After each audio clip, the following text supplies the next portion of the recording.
बिस्मिल्लाहिर्रहमानिर्रहीम। अस्सलाम वालेकुम नाज़रीन, मैं अहमद फ़वाद हूँ और आप मेरा यूट्यूब चैनल देख रहे हैं। नाज़रीन, बड़ी खबर और ब्रेकिंग न्यूज़ के साथ आज के व्लॉग में आपकी खिदमत में हाजिर हुआ हूँ। फॉर्म 45 के हवाले से लाहौर हाई कोर्ट की जानिब से एक अहम तरीन और हंगामी जो इकदाम है वो उठा लिया गया है और ये फॉर्म 45 अब बड़े पैमाने के ऊपर खुलने जा रहे हैं।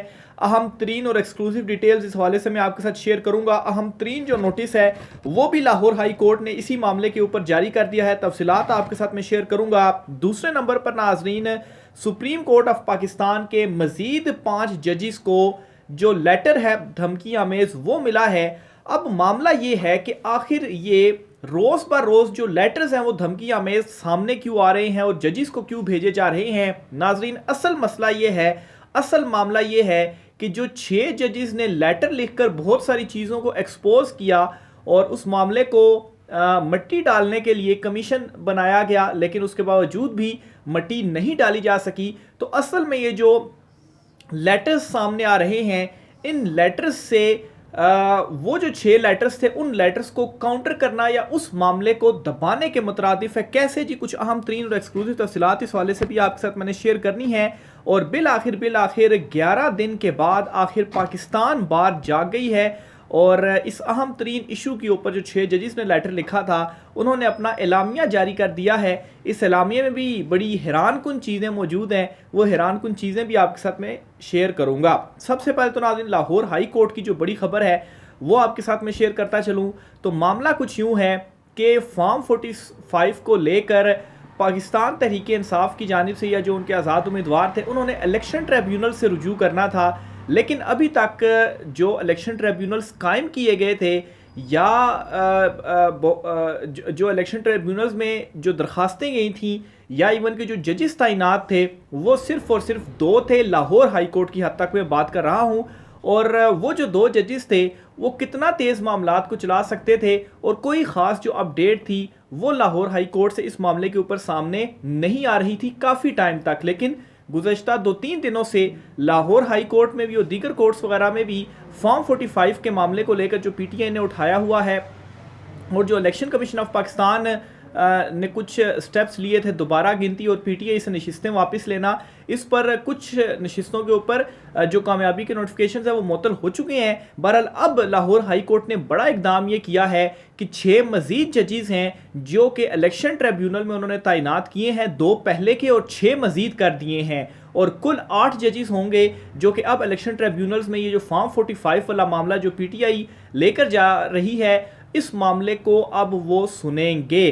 तो एक चीज़ तो यहाँ से तय हो गई कि अब मामला पसे पुष्ट नहीं होगा या जो 2 जजिस थे इलेक्शन ट्रिब्यूनल में वहाँ पर अपीलें या दरखास्तें तो ढेरों के हिसाब से आनी थी, तो ज़ाहिर सी बात है 2 जजिस कितना एक मामलात को सुन सकते थे। तो उससे एक खदशा ये था कि ये जो केसेस हैं वो बहुत अरसे तक चलेंगे, लेकिन मज़ीद 6 जजिस का आना और कुल 8 जजिस होना और 6 जजिस अब तैनात होना, आज ये जो नोटिफिकेशन है वो सामने आया है।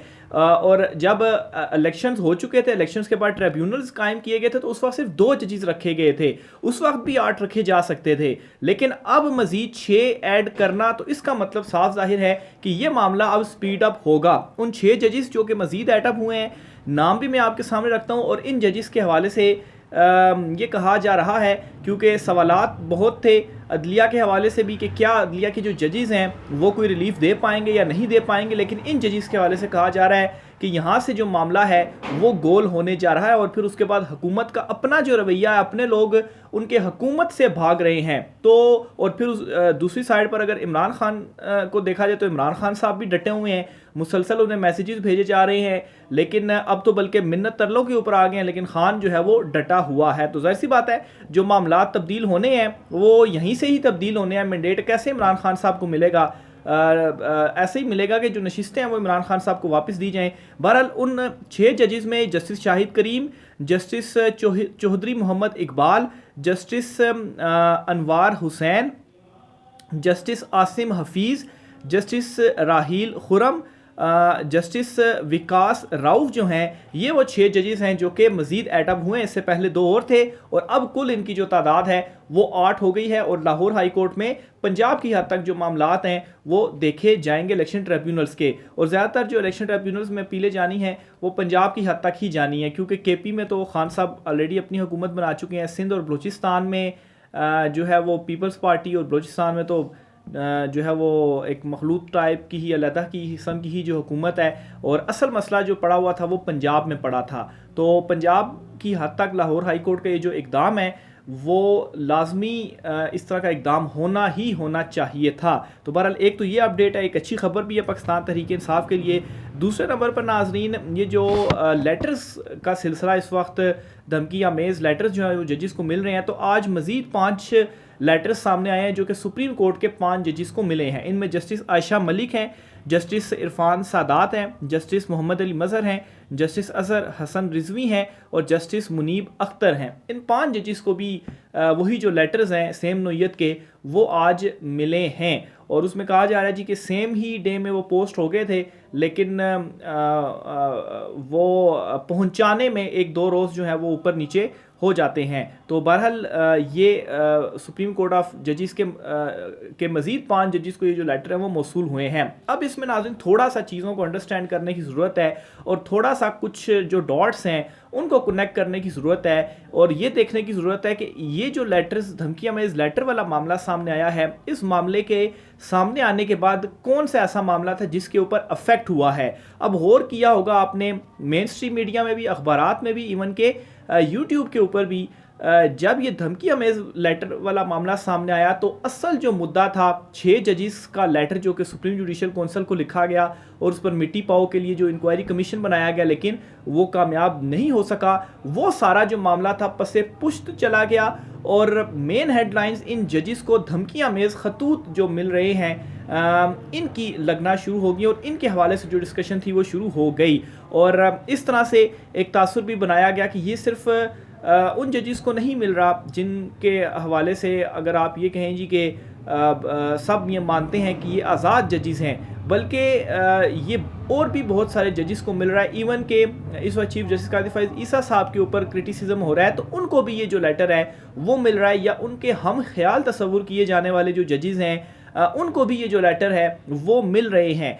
तो ओवरऑल ही अदलिया को इस वक्त कोई ऐसा है जो कि थ्रेट कर रहा है या धमकी अमेज़ जो लेटर है वो भेज रहा है। और इससे क्या हो रहा है जी कि वो जो 6 जजेस का असल मामला था, क्योंकि उसमें भी मेन मुद्दा तो मुदाखलत और धमकियों से और दबाव से रिलेटेड ही था, तो इन दोनों डॉट्स को कनेक्ट किया जाए तो इस मामले को ऊपर ला के तो वो जो मामला है ताकि किसी तरीके से दब जाए और सोने पे सुहागा अगर नेक्स्ट जो समात होती है इस मामले के ऊपर जो कि चीफ जस्टिस कादिर फैज़ ईसा की सरबराही में जो 7 रुकनी लार्जर बेंच बनाया गया और आज खुद नोटिस हुआ है, अगर उसमें ये धमकी अमेज़ लेटर वाला मामला सामने रखते हुए इसको अवलीन तरजीह देते हुए इसके ऊपर अगर इसको पहले सॉल्व करने का कह दिया गया तो फिर तो वो जो मामला होगा 6 जजेस वाला वो तो कहीं दूर चला गया और ये जजेस ये जो धमकी अमेज़ लेटर है ये सामने आ जाएगा और इसके ऊपर शोर शराबा होगा। हालांकि बड़ी हैरानकुन बात है कि कैसे हर जो जज है उसको ये लेटर मिल रहा है और पता भी नहीं चल रहा कि कौन ये लेटर्स भेज रहा है। ना सिर्फ उनको बल्कि मरियम नवाज़ और शहबाज शरीफ के हवाले से भी ये आ रही है इतलात सामने कि उनको भी ये जो लेटर्स हैं वो मौसूल हुए हैं। तो ये बड़ा अजीबो गरीब और हैरानकुन सा मामला है और मशकूक किस्म का मामला है जो कि ये धमकी अमेज़ लेटर वाला और तमाम जो बड़ी शख्सियात हैं ताकतवर शख्सियात हैं उनको ये मौसूल हो रहे हैं, लेकिन इससे इम्पेक्ट क्या पड़ रहा है वो मैंने आपके सामने रखा है। तो बहरहाल देखें अब कादिर फैज़ ईसा साहब जो हैं चीफ जस्टिस साहब वो इसके ऊपर फुल कोर्ट बनाते हैं या नहीं बनाते और फिर उसके बाद इस मामले में वो आगे मज़ीद क्या करते हैं। बहरहाल दीगर जजेस ने ये क्लियर कर दिया कि ये जो मामला है इसको पाया तकमील तक पहुँचाना है कि आइंदा इस तरह का कोई जो चीज़ है वो ना हो और अदलिया में मुदाखलत ना हो। फिर इसी तरीके से जी एक और बड़ी खबर आपके साथ शेयर करता चलूँ। पाकिस्तान बार कौंसल जो है उन्होंने आज एक एलामिया जारी किया है। ये जो 6 जजेस का लेटर था और इसमें उन्होंने मुदाखलत के हवाले से लिखा था इस लेटर के मामले के ऊपर 11 दिनों के बाद, और बाकी बार्स ने तो उसी वक्त ही अपना जो पॉइंट ऑफ व्यू था वो दे दिया था। और पाकिस्तान बार जो कि एक बड़ी बार है और इसको प्रो चीफ जस्टिस काजी फ़ाइज़ ईसा तस्वुर किया जाता है या प्रो आप कह लें हुकूमत शहबाज हुकूमत तस्वुर किया जाता है। इन्होंने 11 दिन के बाद एलामिया जारी किया और कहा है जी कि जुडिशल कौंसल बनाया जाना चाहिए। तो 11 दिन के बाद इनकी जो आँख है वो खुली है और सवालात बिल्कुल ये जन्म फिर लेंगे कि आखिर 11 दिन तक आप क्या करते रहे हैं, क्योंकि सारे मामले में चीफ जस्टिस काजी फ़ाइज़ ईसा साहब क्रिटिसाइज़ हो रहे थे। तो इस वजह से आपने अपना वो कोई मौक़िफ़ नहीं दिया। ज़ाहिर सी बात है ये जो तासुर है ये फिर पैदा होगा। और 11 बाद भी आपने जब मौक़िफ़ दिया तो कहा जी कि जुडिशल कौंसल जुडिशल साइड पर इस मामले को जो है वो देखना चाहिए, जुडिशल जो इंक्वायरी है या जुडिशल कमीशन जो है वो बनना चाहिए। बहरहाल इनडायरेक्टली यहाँ पर इन्होंने ये भी कह दिया कि जो वो इंक्वायरी कमीशन था जो कि हुकूमत ने और चीफ जस्टिस काजी फ़ाइज़ ईसा साहब ने मिलकर बनाया था उसको इन्होंने मुस्तरद कर दिया, क्योंकि इन्होंने भी जुडिशल कमीशन का मुतालबा किया है इस मामले के ऊपर। तो इसका मतलब है कि ये भी इंक्वायरी कमीशन नहीं चाहते, इसलिए जुडिशल कमीशन का मुतालबा किया है। तो बहरहाल एटलीस्ट ये एलामिया इनकी जानिब से एक हैरान कुन एलामिया है जो कि 11 दिन के बाद आज जारी हो गया है। आगे चलते हुए नाज़रीन, पाकिस्तान तहरीक इंसाफ ने जजिस को धमकी आमेज़ खतूत जो है वो मिलने का जो सिलसिला है इसे हुकूमत की साजिश करार दिया है। और एक बयान में जी पाकिस्तान तहरीक इंसाफ के तर्जुमान ने मुतालबा किया कि धमकी आमेज़ खतूत की फ़ौरी और जामे जो तहकीकात हैं वो की जाएँ। खतूत की तरसील जजिस को खौफजदा करने की कोशिश है। जजिस को भेजे गए खतूत का मकसद फ़ैसलों पर असरअंदाज होना है। और इसके अलावा जी उन्होंने ये भी कहा जी कि जजिस को जहरीले मवाद और धमकी आमेज़ खतूत हुकूमती साजिश है। तो PTI तर्जुमान की जानिब से ये अहम जो बयान है वो दिया गया है। आखिर में नाज़रीन एक और ख़बर है वो भी आपके साथ में शेयर करता चलूँ अमरीकी वफ़द के हवाले से, क्योंकि कल से ये ख़बर चल रही है जी कि अडयाला जेल अमरीकी वफ़द गया है मुलाकात करने के लिए और उसको नथी किया जा रहा है कि शायद अमरीकी वफ़द जो है वो इमरान खान साहब से मुलाकात करने गया है और देखें जी कि अब शायद कोई मामलात तय होंगे और कोई डीलें होंगी, कोई इस तरह का जो तासुर था या चीज़ें थी वो सोशल मीडिया के ऊपर आना शुरू हुई, मीडिया के ऊपर भी।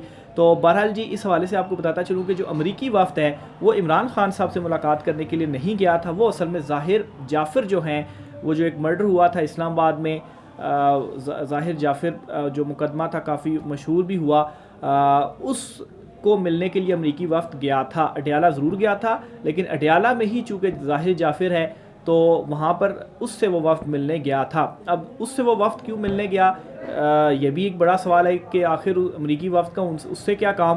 तो उसकी जो रीज़न है वो ये है कि जो ज़ाहिर जाफ़िर है वो असल में अमरीकी शहरी था। इस वजह से जो ज़ाहिर सी बात है अमरीकी शहरी है तो अमरीकी अपने शहरी के हैसियत से उससे मिलने गई। और बहरहाल मेन जो रीज़न थी वफ़द की अडयाला जेल जो है वो विज़िट करने की वो ये थी। बहरहाल जो ज़ाहिर जाफ़िर है उसे सज़ाए मौत हो चुकी हुई है और उसको अब ये जो सज़ा है वो दी जाएगी। तो ये नाज़रीन आज की कुछ अहम तरीन तफ़सीलात थी। बल्कि हाँ आखिर में एक और अहम अपडेट भी आपको बताता चलूँ कि पाकिस्तान तहरीक इंसाफ का जो ग्रैंड अलाइंस बना है जिसमें दीगर जमातें भी हैं, ख़ास तौर पर अचकज़ई साहब जो हैं, BNP मेंगल जो है, ANP है, फिर इसके अलावा मौलाना फजल रहमान के साथ भी राब्ते हैं। और मौलाना फजल रहमान तो वैसे ईद के बाद तहरीक का ऐलान किया हुआ है, जलसों का ऐलान किया हुआ है।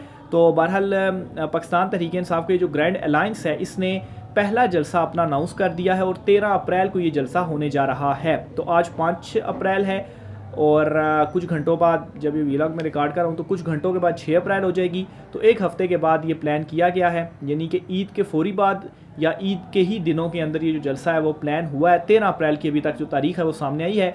इससे पहले PTI ने 16 अप्रैल या 15 अप्रैल को जलसा करना था इस्लामाबाद में, उसकी इजाज़त के लिए वो इस्लामाबाद हाई कोर्ट भी गए थे लेकिन वो जलसे की तारीख़ मनसूख कर दी गई, उसे कैंसिल कर दिया गया। तो अब ये ग्रैंड अलाइंस है जो जलसा करने जा रहा है 13 अप्रैल को पाकिस्तान तहरीक इंसाफ का। तो ईद के बाद जो दमादम मस्त कलंदर है वो होने जा रहा है और पाकिस्तान तहरीक इंसाफ जो उन्होंने जलसों का सिलसिला है वो ओवरऑल मुल्क में वो शुरू करने जा रहे हैं। और साथ ही साथ इमरान खान साहब ने भी जो सियासी एक्टिविटीज़ हैं, जो मेन लीडरशिप है वो भी जो बहुत सारे रूपोश थे, शिबली फराज या हमाद असर वगैरह या आज़म सवाती, वो भी सामने आ चुके हैं। अब अदालतों में उन्होंने सरेंडर किया है और अब मेन ये वाली जो टीयर की लीडरशिप है, जो कुछ रूपोश थे अब ये सामने आ गए और इनके हाथ में जो मामलात हैं वो आहिस्ता आहिस्ता आना शुरू हो चुके हैं। इमरान खान साहब ने मुलाकातें भी सियासतदानों से वो जेल में कर रहे हैं और अपनी पॉलिटिकल जो एक्टिविटीज़ हैं इस हवाले से जो हिकमत अमली है वो बना रहे हैं। तो ईद के बाद जो है वो बहुत इस हवाले से बड़ी जो डेवलपमेंट्स हैं वो होने जा रही है और पाकिस्तान तहरीक इंसाफ जो जलसों का सिलसिला है वो शुरू करने जा रही है। तो ये आज की कुछ आम तफसीलात थी। राय का इज़हार कीजिएगा। इजाज़त दीजिए। अल्लाह हाफिज़।